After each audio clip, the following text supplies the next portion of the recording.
性格当中，包括我们人性当中的一些弱点、一些共性。就第一个，善良。善良呢是一种非常好的素质，但是善良在这个弱肉强食的世界里面，在这么一个复杂的社会里面，在黑暗的这样的一个领域当中，你很容易被人欺骗，很容易被人利用，别人会抓住你这个善良去达到他的目的，所以说你会受伤。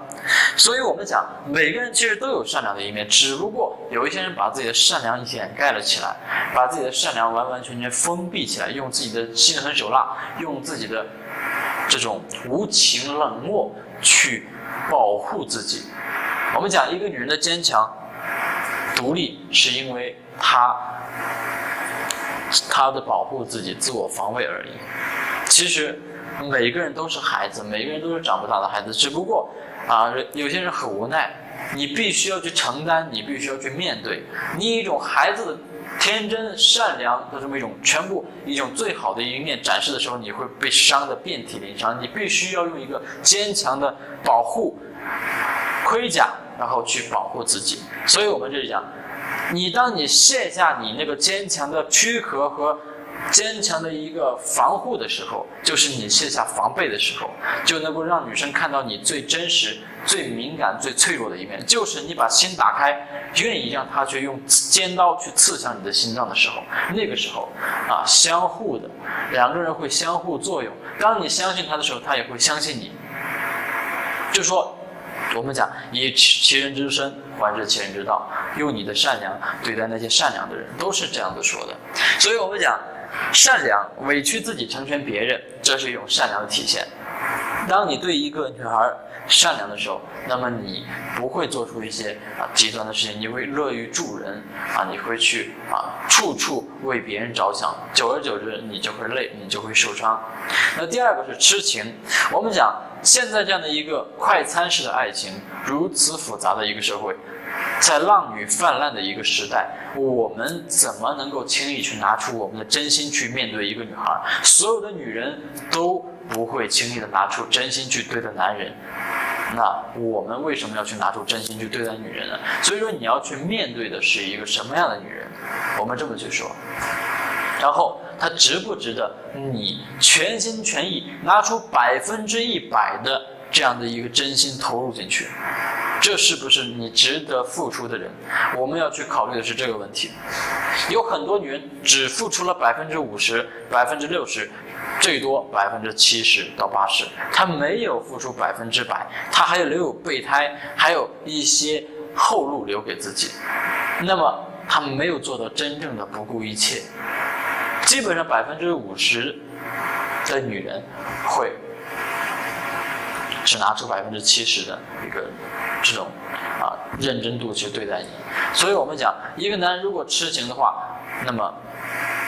面对女人的时候，这个女人值不值得你去痴情，对不对？你曾经痴情的时候，有没有被伤害过？有没有被欺骗过？我们讲你的情感经历。然后纯真与动容。什么是纯真？纯真就是我们童年时的纯真，就是完全的没有任何伪装，没有任何的做作，没有任何的虚伪成分在里面，就是简单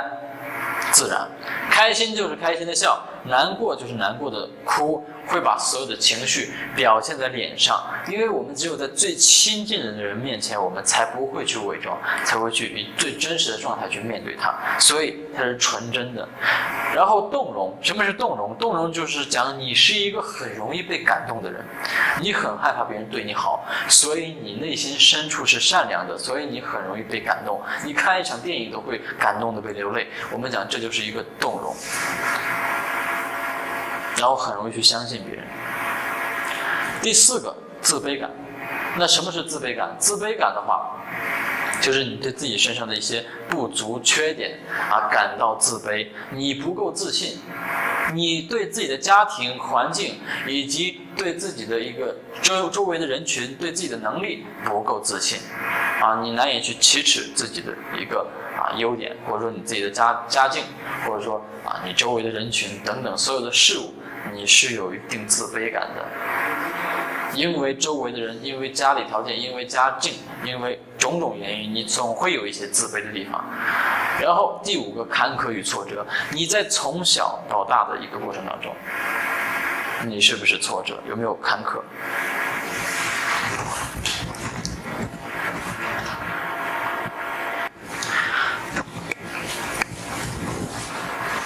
那这个坎坷与挫折呢，就是每个人身上都会有的，就是你从小到大的所有的不顺心，以及那些伤害，以及那些挫折坎坷，就是不顺利的所有事情都可以拿来讲，懂吧？比如说出了车祸，溺水、煤气中毒等等，然后摔倒，然后跟人打架，然后辍学等等，生过一场大病，所有东西都是坎坷与挫折，每个人都会有，对不对？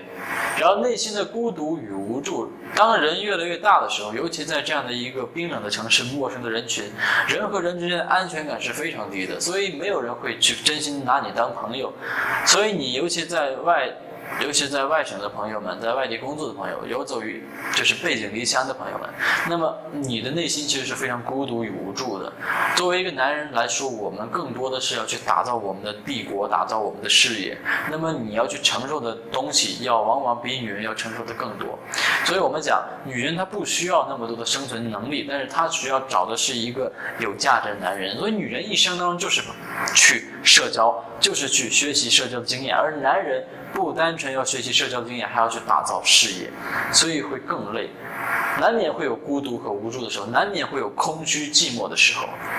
这都是我们内心的一种状态，不敢去在所有人面前透露的一个状态。还有就是我们内心一直渴望一个温暖，渴望一个心灵港湾，有人能够懂我们，有人能够去全心全意的去爱我们，爱与被爱的需求。这是我们所有的一些敏感的属性。当你去把这些敏感的属性换成故事，以你所有的真实经历去呈现出来的时候，那么你就已经展示了你的敏感隐藏属性，好吧？你就能够去收集到女生对你的所有的回馈信息。然后我们再往下看，这里面呢，我们去看到的是每一个人都会有的，就是心疼指数。那么心疼指数的原理是什么？就我们讲，我们在第一步的时候，我们比如说和一个女孩刚刚见面、刚刚认识，那么我们可能跟她聊天，我们展示的是一个很阳光、很坚强、很独立的一个这样的形象，然后女孩会觉得你这个人很强大，没有任何的情绪波动，很开朗，很幽默，她可能觉得你的人生是非常美好的，不会觉得你有什么坎坷的挫折。然后你以个性的行为方式，以个性的思维方式去告诉女生的时候，女生会很惊讶，为什么会有你这样的人，为什么会有你这样的想法，而且你这样的想法，你这样的所有的说的跟做的都有无比的真实。就比如说我会去告诉女生，我说在我们这样的一个时代里面，那么不需要爱情，因为爱情在我们这样的一个年龄段它不适合，你没有那么多的时间精力去维护爱情，去经营爱情，而且爱情它是有时机的，在对的时间遇到对的人的时候，那才是爱情。我们讲爱情很累，爱情需要投入很多时间，需要投入很多，对不对？那在我们的这样一个年龄段里面，面对这样的很多这样的虚伪的人，那么你是没有必要去拿这些东西去对待。而且我们讲一个女孩，你如果没有能力去保护她，没有能力去懂她，你如果不是一个很懂女人的男人，你怎么能去正常的去维护好爱情？所以我们讲前期的时候就是去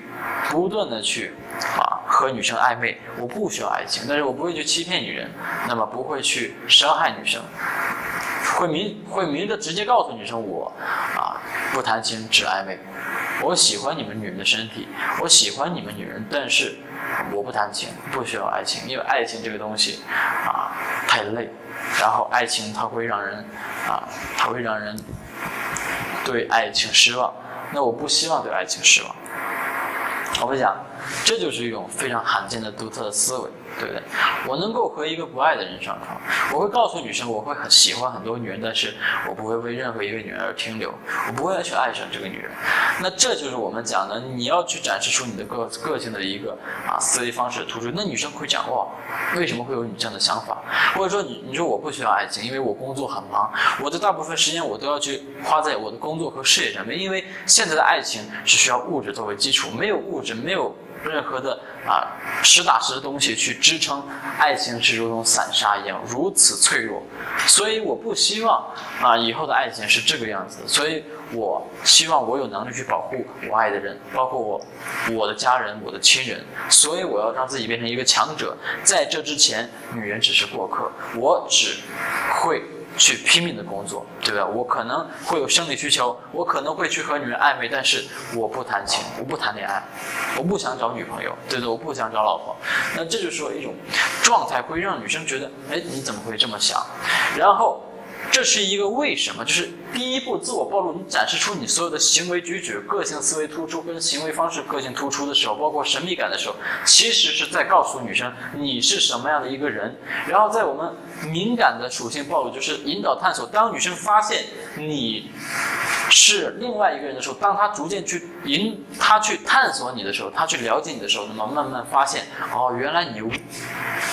为什么会是这样？因为你经历了什么，就是你经历了什么东西才会变成自我暴露第一步的这样子的一个人的一个形象。就1号坑，我们讲就是我们的第一步，自我暴露，你展示的是什么样的人。然后第二步，引导探索，告诉女生我是经历了什么，为什么会变成这样的人，就是因果关系，好不好？然后当我们明白这个东西之后，那么在第二步引导探索的时候，当一个女孩无意间看到，就是当你喝醉酒之后，她无意间看到原来你经历了这么多，原来你经历了这么多坎坷与挫折，原来你被女生欺骗或者背叛过，所以说你对现在的社会如此的失望，对女人如此的失望，原来你曾经被女人背叛过，这个女人只是因为你没有钱而离开你，几年的感情还抵不上物质的这种抵不过一个包，抵不过一些物质的虚荣那么会让你觉得心灰意冷就是因为经历了什么才会知道你为什么会这么说，你为什么会这么做，这就是一个因果。你要把缘由告诉女生，这个缘由是我们认识女生之后，两个人信任彼此之后，关系加深之后再去说的东西，懂不懂？比如说我不会去相信任何人，我在第一步自我暴露的时候，我呈现出来我就是一个很冰冷、很没有安全感，我不会相信任何一个人，我不会去走进任何一个人的内心深处，那么女生会觉得我很冰冷。然后我加深关系之后，我喝醉酒，突然有一天让她看到我告诉她曾经我7岁8岁的时候我被人骗过，然后经历了很多坎坷与挫折，已经遍体鳞伤的时候，那么这个女孩她就会知道所有的行为她是可以被理解的。你包括有些人，就是我为什么不会去相信爱情，为什么不会去这么做，就是因为你对女人失望了。包括有些女人为什么会不相信爱情，就是她因为对男人失望了，因为经历了这些东西，她会表现出我不谈情，我去玩各种暧昧，各种去夜店，各种场所去就是这个原因。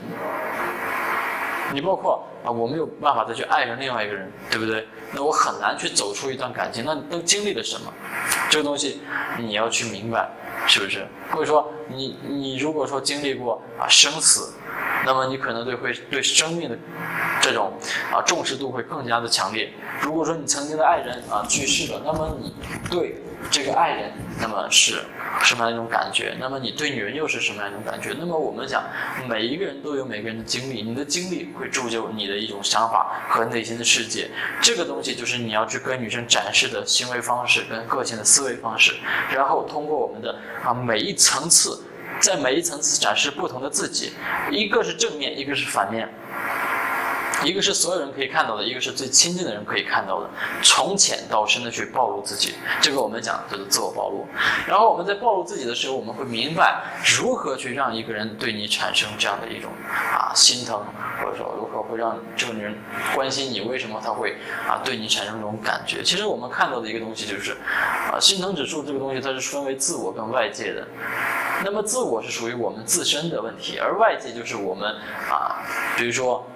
朋友兄弟包括我们的家人，这是由外界刺激影响。但是我们自身，我们讲在我们自己身上发生的所有一件事情，那分为疲惫、隐忍和易碎。疲惫是什么意思呢？疲惫分为心理上的疲惫跟生理上的疲惫。我们讲疲惫就是一个人的非常累就是说如何通过疲惫来获得心疼指数？就是当一个人伪装成坚强的时候，你发现他伪装成坚强，那么你会对他产生关心，那么他其实是非常累的。我们讲一个人在心理层面如何去制造这么一种疲惫，就是心很累。怎么样心才会累？那么就是乐观开朗的背后是强颜欢笑，就是他伪装了自己，他违背自己的良心，他每天做着自己不喜欢做的事情，他每天强颜欢笑，他一点都不快乐，但是他又要表现出快乐的样子。久而久之，伪装久了，虚伪久了，就会累；勾心斗角久了，处处防备，就会很累，懂吗？然后心有余而力不足的时候，他也会心很累。包括人在处于一种什么样的一个阶段呢？就是不被他人理解，不被他人认可的时候自己孤军奋战的时候，他的心也会很累因为没有人能够懂他，没有人能够去理解他，没有人能够去看到他的所有付出，这也会让一个人心累。这就是心理层面的一个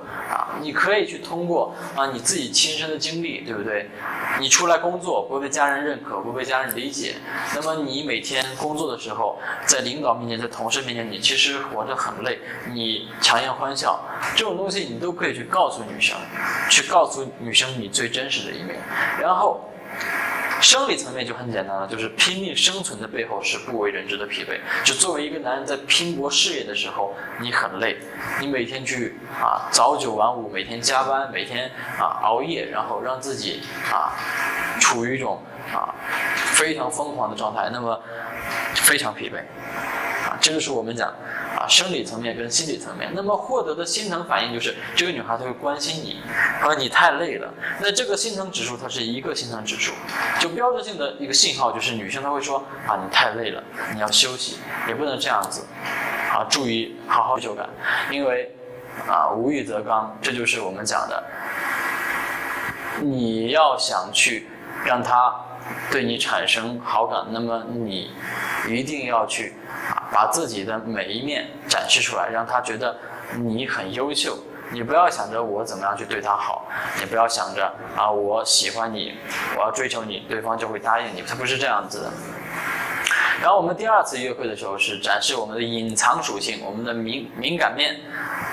不为人知的一面，在我们亲近的人面前展示的一面，就是自我暴露的第3层次跟第4层次。那这个时候兴趣指标也已经可以收集到6了，然后心疼指数也已经收集到6了。当你把这个流程全部走完之后你第3层次和第4层次暴露完之后，那么你的兴趣指标肯定会到达6，这个女孩就会对你有一定的好感以及喜欢，然后心疼指数会到达6，会产生保护欲。然后我们有针对 AB 女的约会流程，也有针对 CD 女的约会流程，那看你的定位是什么样的定位。所以我们讲所有的行为都是理性的，你看待你对这个女人是什么样的一个定位。如果你觉得她是一个 AB 女，我们六芒星审判以及我们的浪女信号判断这个就是一个浪女 OK， 那我们就可以进行4步速推流程，就是你对浪女就是快很准，你不必要跟她去谈心，不必要去做铺垫，不要去建立什么安全感，你只需要去给她激情，带给她快乐，快速的升温就行，因为她骨子里面就很浪，她可以接受当天跟你见面就当天跟你发生性关系的这样的一种行为，她是可以接受的。所以我们讲，那如果是这样的话，那我们就要去走速推的流程。速推的流程有4个原理，每一个原理，那么是在每一个约会地点所需要去做的。比如说，我们讲这里有4步，那么第一步就是建立 TD 的安全感和建立舒适感。这是什么意思呢？就是你在第一个约会的地点的时候，你要去做的原理就是你要去带他熟悉你们要亲密的一个所在的环境以及地点，然后去建立这么一个舒适感。舒适感呢，就是你要去跟他拉近关系，那么展示出你们是一类人，这样才能够去拉近你们之间的一个舒适感。就是你可以先把他约到你家附近，然后你可以跟他说陪我上去拿点东西吧，然后马上就下来，然后我们再去吃东西。他会先把你带到他家里面去，然后先让你去熟悉他的家里，或者说熟悉他家的环境，然后不对你做任何的一些进挪表现出无需求，让你对他产生信任感，然后他再带你走出去，然后带你去约会。然后第二个约会地点就是比如说咖啡厅餐厅，或者说甜品店。那女孩都是吃货嘛，喜欢吃的地方，或者说百货商场逛逛街对吧？那这些地方都是属于公众的地方，能够去给女生一个安全感。然后我们要去建立的是一个联系感，就是说转场了之后，你们好像又认识了很久一样。然后以及做一个服从测试，我们去收集一个兴趣指标，这个时候你就去观察对方的一个反应，对吧？以及兴趣是什么样子的，我们通过现场互动去进行一个收集他的一个兴趣指标做一些服从测试，你看看他的反应会怎么样，他的服从度会怎么样，然后再去做一个轻微的一个诱导投资。你可以说你要请我吃冰淇淋吗？对吧？你可以请我吃对吧？棒棒糖吗？一些小的东西可以让他进行一个投资，然后这样的一个目的呢，就是说让他跟你的关系逐步升温。这是我们第二个也可以说，如果你没有家附近，如果不是在市中心的话，那你第一步就可以直接忽略掉你就不需要这么一步了你就可以直接第二个约会地点当做第一个约会地点先带他去咖啡厅，或者带他去甜品店或者百货商场逛一下，然后再去甜品店也是可以的，一样的。那在整个过程当中就会有一个舒适感的一个建立，还有一个服从测试以及联系感，包括诱导投资的一个建立。然后再到第三个约会地点。第三个约会地点呢，比如说我们又要转场了，比如说去电影院电玩城或者说密室逃脱，或者说静吧，或者说闹吧、酒吧里面很嗨嘛，对吧？或者说 KTV 唱唱歌对吧？然后去吃夜宵或者说然后去附近的公园逛都是比较好。这个就是说会去高能量的场合，或者说比较私密的一些地方，能够去让你话术升温和静挪升温。话术升温呢，包括静挪升温呢，我等一下来讲怎么样进行一个话术升温，怎么样进行一个静挪升温。那这样子的话，你们就可以去升温你们的一个关系。然后第四个约会地点就是说你的车里或者你的家中或者酒店其他私密空间，能够去和他单独相处，然后进行一个深层次的静挪以及性诱惑包括最后的一个发生关系那这是我们的一个和女生和这种浪女速推的一个过程。包括其实约炮也是如此，就是你和女生挑明了，那么把她约出来简单的逛一下，然后到了私密空间自然而然的发生关系，因为他们的开放度很高，你一接近他，你就可以去搂他，就是这样子。所以我们再往下看，针对 CD 女的约会流程呢，就要从浅到深，因为这类女孩呢是相信爱情的，然后家里也有门禁令，她需要很强的安全感。那我们第一次约会的时候就不能去静挪升温，也不能去太过于话术上的升温，你要去建立安全感，建立舒适感，你要让她觉得你这个人是靠谱的，你不浪，你不是那种花花公子，你也不是那种浪子，而是那种让人看上去觉得很靠谱这种男人，帝王型的男人。然后你要展示自己的价值和生存能力以及你的人格魅力，然后再去收集兴趣指标做一个服从测试，然后去带给他一个正向的情绪波动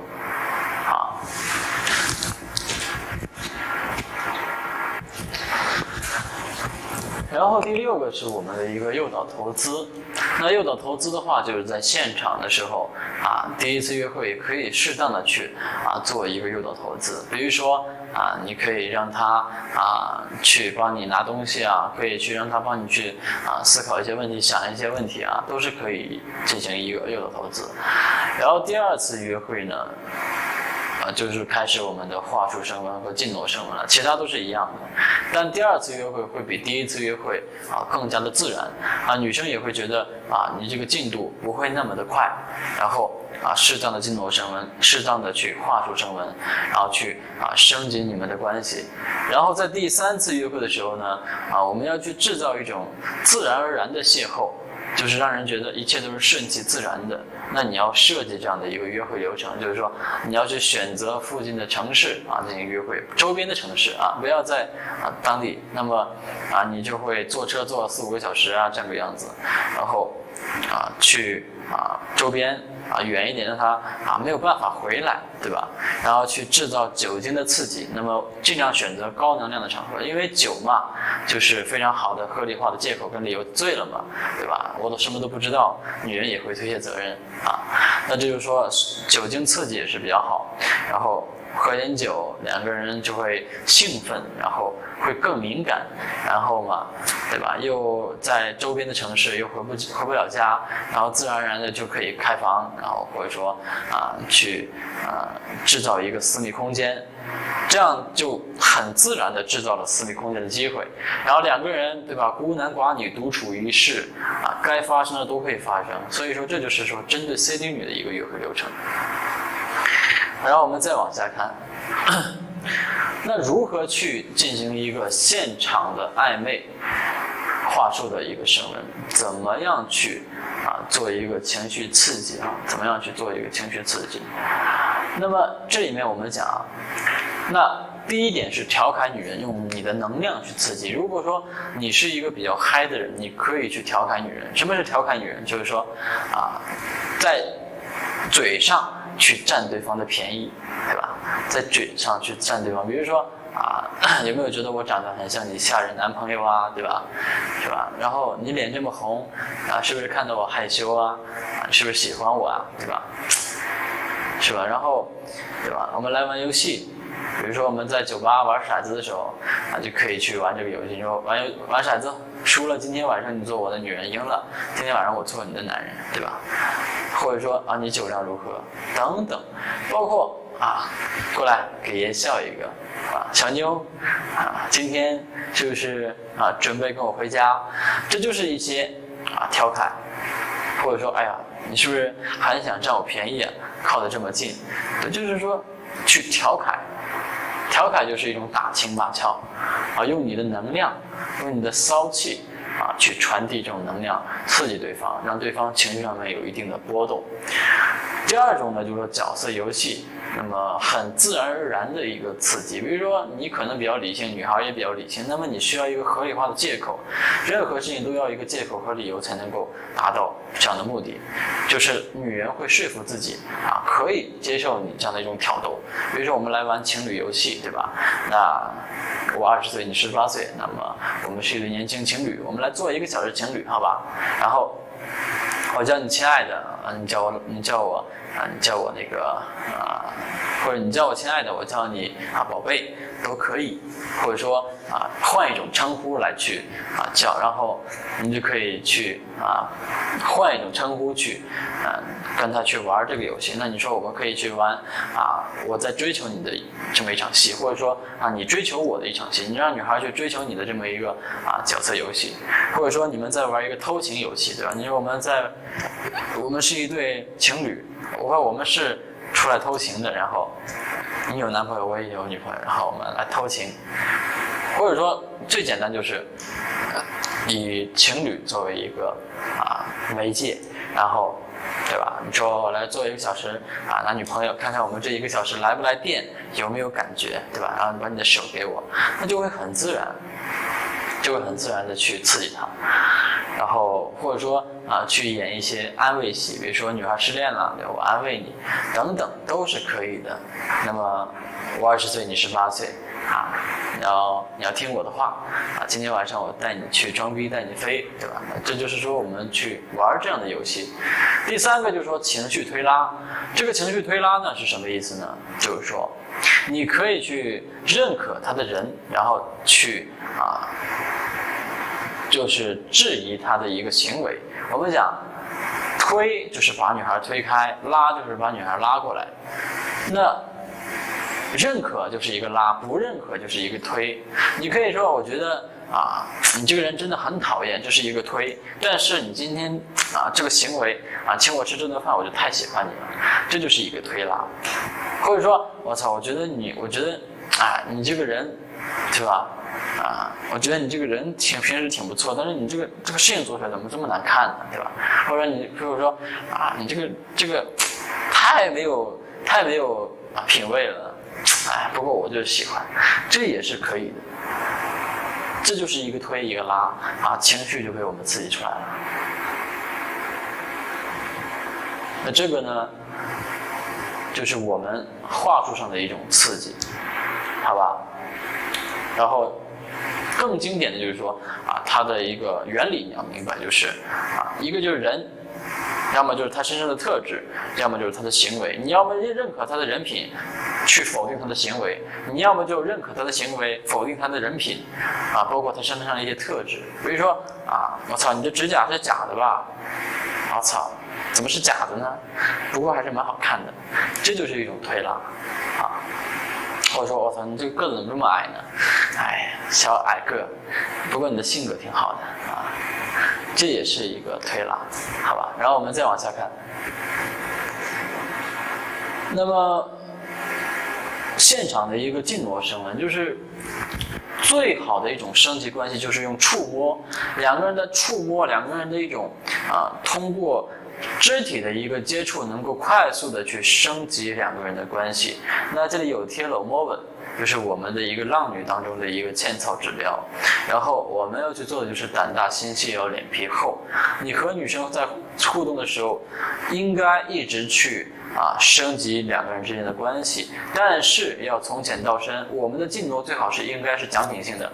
通过展示我们的价值，女生对我们释放 IY 的时候，我们作为奖励我们作为奖励，或者通过服从测试的时候，我们再给予她的一个奖励我们把自己当做一个奖品奖励给她，或者说这样要显得很自然。你的进挪也会让女孩觉得会很亲切，女生也会自动逆向合理化。然后就是说从浅到深的去进挪，刚开始不经意的触碰，然后用手背去触碰，然后慢慢的去或者友谊的触碰，慢慢去升级两个人的关系先从搂腰过马路这样的开始，然后再去慢慢的。当然我们讲所有的行为一定要自然，你自己要觉得合理化，你内心要去接受这个女孩，你要去把她当作是你的女朋友，这样去进挪，而不是把她当作陌生人。这样子你自己的框架在这里了，那么就会变得自然，摸了就摸了，对吧？理所当然，女孩就会帮你逆向合理化不要去瑟瑟发抖，然后就是又想摸又不想摸的表现出很猥琐的样子，这样的话女生会觉得你意图不轨。然后我们再往下看，这里面呢进挪惯例呢有这么几种。第一种呢叫做牵手惯例。那牵手惯例呢，我们刚才讲的角色游戏嘛，很自然的去进挪。比如说我们现在做1个小时情侣，把你的手给我，然后牵着你的手，让我们看一下我们会有什么样的感觉，会不会有初恋般的感觉，看看我们有没有恋人般的感觉，看看我们来不来电。这个女孩就会觉得蛮有意思，那就1个小时之后我们就回归正常状态。那么两个人嘛，他对你有好感，他就跟你玩这个游戏。或者说闭眼去牵手闭眼信任测试的这么一个惯例。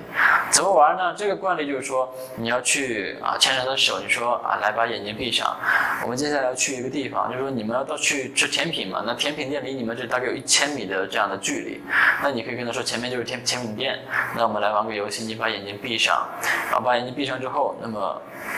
我带你去甜品店，然后在路上你必须保持眼睛是闭着的状态，你不能睁开眼睛。但是如果说你睁开眼睛，那么你就输了。我们来打个赌，如果你不睁开眼睛，那么我请你吃好吃的；如果你睁开了，那你就输了，你请我吃好吃的。那在整个过程当中呢，女孩是非常没有安全感的，她会紧紧的握着你的手，你会明显感觉到女孩的手力度加大。那这个时候，她在无形当中就在你身上建立了安全感，只要你没有让她受伤，没有让她摔倒，那么她跟你的关系就已经上升一个境界。这是比较好玩的一个心理测试信任的一个测试。那搭肩搂腰呢，这个就是我们过马路的时候保护形式的一种搂腰，会让女人觉得很自然，也不会反感。然后你过完马路之后，你再把手拿掉就好了。或者说我们角色游戏自然的一个